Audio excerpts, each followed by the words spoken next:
آسان درس قرآن نحمده ونصلي ونسلم على رسوله الكريم اما بعد فاعوذ بالله من الشيطان الرجيم بسم الله الرحمن الرحيم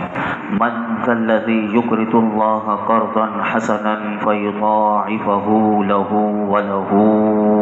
اجر کریم، کون ہے جو اپنا مال اللہ رب العالمین کو بطور قرض حسنہ دے اور اللہ تعالیٰ کئی گنا بڑھا دے اس کے مال کو اس کے لیے، اس کے علاوہ اسے شاندار اجر بھی ملے گا۔ یہاں سے سورہ حدید کا دوسرے رکوع کا آغاز ہوا اور اللہ رب العالمین نے اللہ کی راہ میں خرچ کرنے کی ترغیب ایک نئی انداز سے دی۔ کل بھی گزشتہ آپ نے سماعت کیا تھا کہ اللہ رب العالمین نے خرچ کرنے کا حکم دیا اور فرمایا تھا کہ آخر تمہیں کیا ہو گیا ہے کہ تم خرچ نہیں کرتے اپنے مال اللہ کی راہ میں۔ اب یہاں دیکھیے نئے انداز سے ایک ترغیب دلائی جا رہی ہے اور فرمایا کہ اللہ کی راہ میں جو مال تم خرچ کرو گے اس کی حیثیت قرض کی سی ہوگی۔ جسے قرض دیا جاتا ہے اس پر لازم ہوتا ہے کہ وہ اس کو واپس ادا کر دے۔ اسی طرح فرمایا راہ خدا میں جو کچھ تم خرچ کرو گے وہ اللہ کے ذمے قرض ہوگا اور وہ اسے ضرور لوٹا دے گا۔ یہاں پر ایک نقطہ بڑا غور طلب ہے، یاد رکھیے کہ اللہ تعالیٰ کو مطلق قرض دینے کی ترغیب نہیں دلائی گئی، بلکہ فرمایا قرض حسنہ دینے کی ترغیب دلائی گئی۔ اور یاد رکھیے کہ قرض حسنہ کیا ہوتا ہے یہ بعض لوگوں کو نہیں پتہ ہوتا، لوگ کہتے ہیں ہمیں قرض حسنہ دے دو، تو یاد رکھیے کہ قرض حسنہ تب ہوگا کہ جب اس میں بقول علامہ آلوسی رحمۃ اللہ تعالی علیہ کے 8 شرطیں پائی جائیں تو قرض حسنہ بنے گا۔ قرض حسنہ کیسے بنتا ہے سنیے۔ قرض حسنہ جب بنتا ہے کہ جب مال حلال ہو، یہ پہلی شرط ہے، اعلیٰ درجے کی چیز ہو، نمبر 2، خود بھی اس کی اشد اس کو ضرورت ہو، نمبر 3، نمبر 4 پوشیدہ طور پر دے، نمبر 5 احسان نہ جتائے، نمبر 6 اذیت نہ پہنچائے،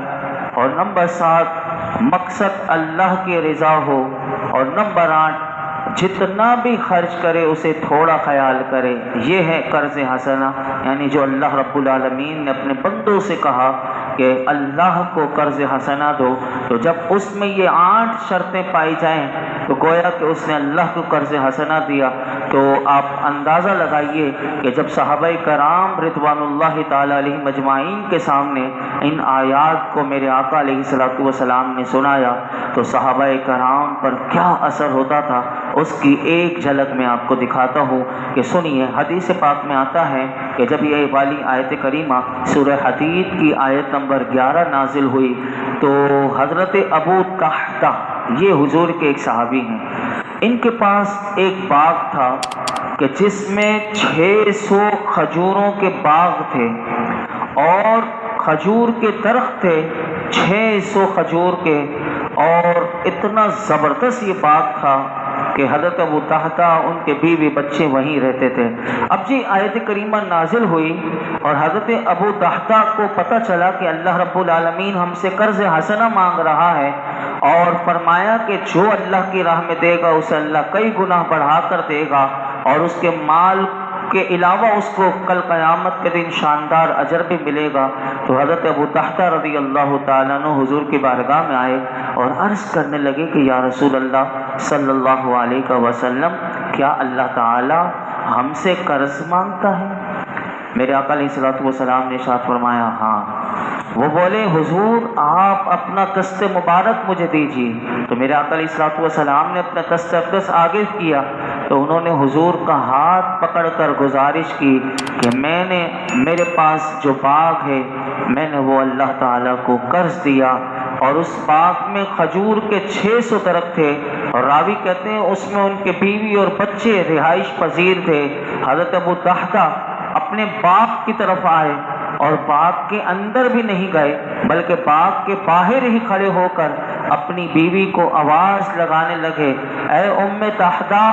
تو انہوں نے جب یہ آواز سنی تو آپ نے اپنی بیوی کو آواز دینے کے بعد جب پکارا تو وہ سعادت مند بیوی تھی، اس نے کہا لبیک، تو آپ نے کہا کہ اس باغ سے بچہ لے کر باہر آ جاؤ، کیونکہ یہ باغ جو ہے میں نے اپنے رب کو قرض دے دیا ہے۔ تو جب نیک بخت بیوی نے یہ سنا تو وہ بھی اس وقت جب باہر آ رہی ہیں اپنے بچے کو لے کر تو کہتی ہیں اے اتحدہ کے باپ، تم نے بڑے نفع کا سودا کیا ہے، اور خود بھی وہ باہر نکل آئیں اور اپنے بال بچے اور ساز و سامان کو بھی وہاں سے نکال دیا۔ تو آپ دیکھیے کہ مکتب عشق و ایثار کے یہی وہ طلبہ تھے جو حضور کی بارگاہ میں سیکھنے والے تھے، کہ جن پر ان کے استاد کو بھی ناز تھا اور ان کے خالق کو بھی ناز تھا، کہ کیسے میرے آقا علیہ الصلوۃ والسلام جب انہیں قرآن سناتے تھے تو کیسے وہ عمل کیا کرتے تھے۔ اللہ اکبر،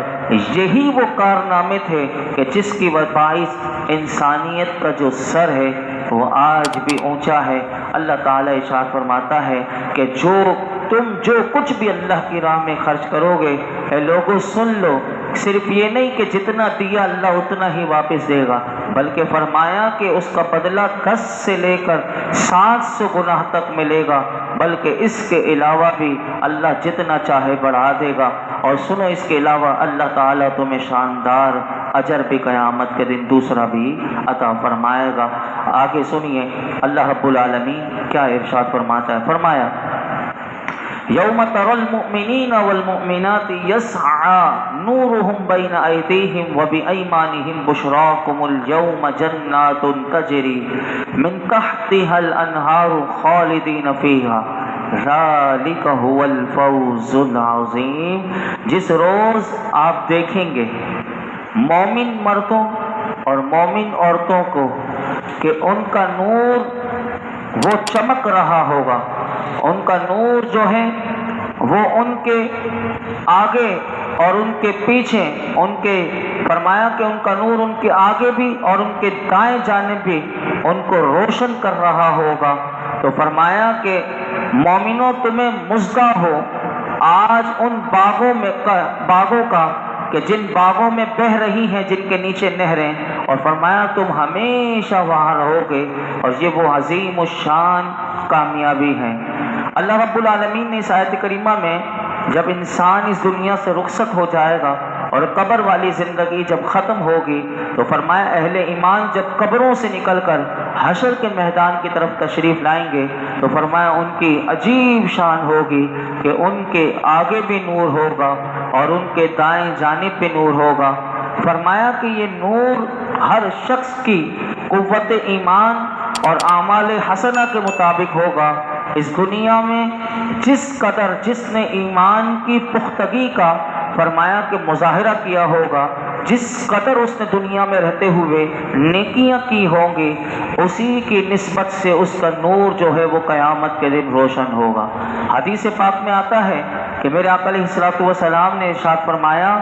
کہ بعض مومن ایسے ہوں گے کہ جن کا نور پتہ کتنا ہوگا۔ میرے آقا فرماتے ہیں کہ مدینے سے لے کر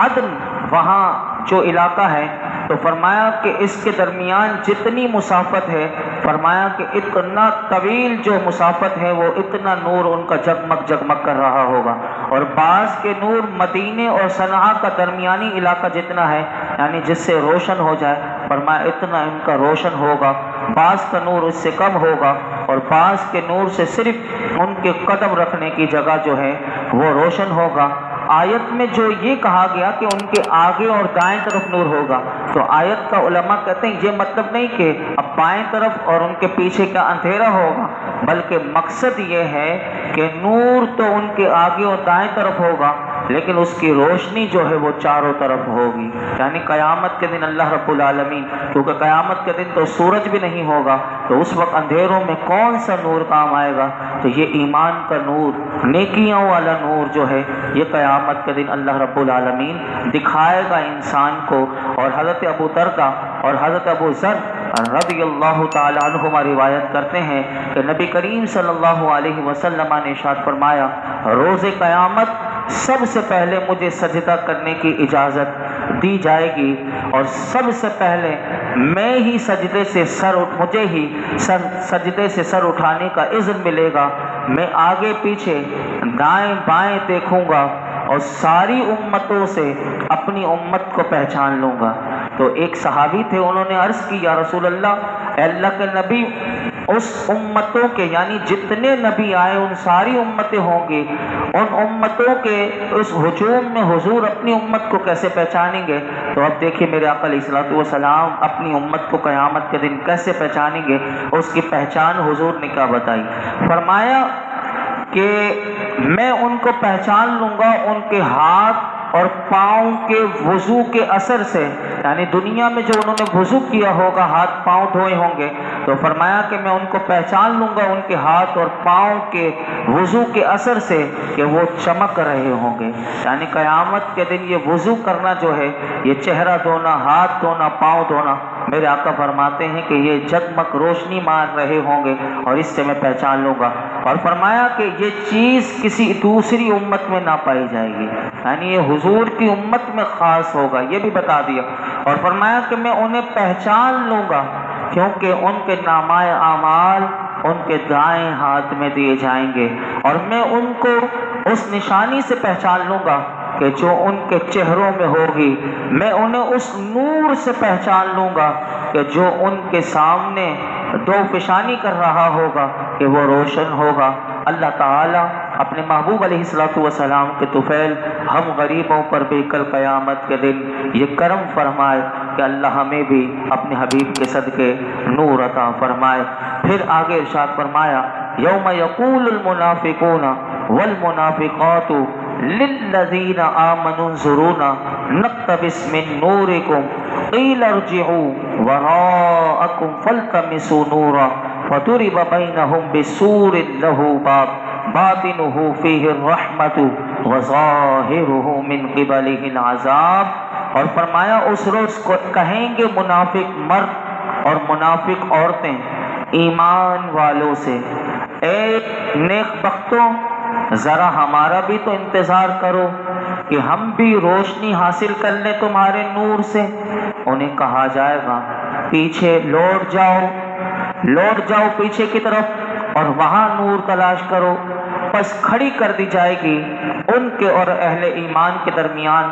ایک دیوار کہ جس کا ایک دروازہ ہوگا کہ اس کے باطن میں رحمت اور اس کے ظاہر کی جانب عذاب ہوگا۔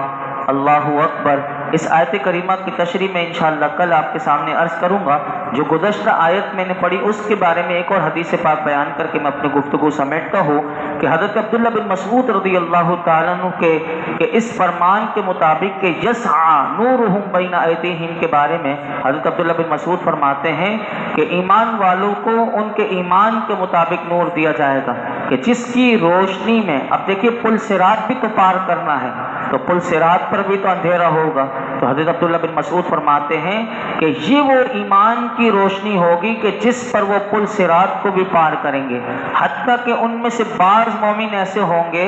کہ جن کا نور پہاڑ کی مانند ہوگا۔ اب دیکھیے یہ حضور کے صحابی ہیں، یہ اس آیت کریمہ کی تفسیر میں یہ بھی کہتے ہیں کہ کسی کو اللہ اتنا نور دے گا کہ ان کا نور پہاڑ کی مانند ہوگا، اور بعض مومن ایسے ہوں گے کہ جن کا نور کھجور کے درخت کی مثل ہوگا، اور ان میں سے سب سے نور اس شخص کا ہوگا کہ جس کا نور اس کے انگوٹھے میں چمکے گا کہ جو کبھی روشن ہوگا اور کبھی بجھ جائے گا، یعنی انگوٹھے میں بھی اتنا نور اللہ عطا فرمائے گا کہ جس سے روشنی بھی ہوگی اور وہ بجھ جائے گا۔ اور پیچھے آپ نے ابھی سماعت کیا کہ میرے آقا علیہ الصلوۃ والسلام نے ارشاد فرمایا کہ کسی کو اتنا نور ملے گا کہ مدینے سے لے کر عدن تک کا علاقہ روشن ہوگا، اور کسی کو مدینے سے لے کر صنعا تک کا جتنا علاقہ ہوگا وہ روشن ہوگا، اور کسی کو اتنا نور ملے گا کہ جتنا قدم رکھتے ہیں اور قدم رکھنے کی جگہ اتنا اس کو نور ملے گا۔ اللہ رب العالمین ہم سب کو نور قرآن کا فیضان دنیا میں بھی نصیب فرمائے اور قبر میں بھی اللہ ہمیں نور عطا فرمائے کہ قبر کی وحشت، قبر کی تنگی، قبر کا جو اندھیرا پن ہے اللہ ہمیں درس قرآن کی برکت سے دور فرمائے اور ہم سب کی قبر کو بھی اللہ روشن فرمائے۔ الحمدللہ رب العالمین والصلاۃ والسلام علی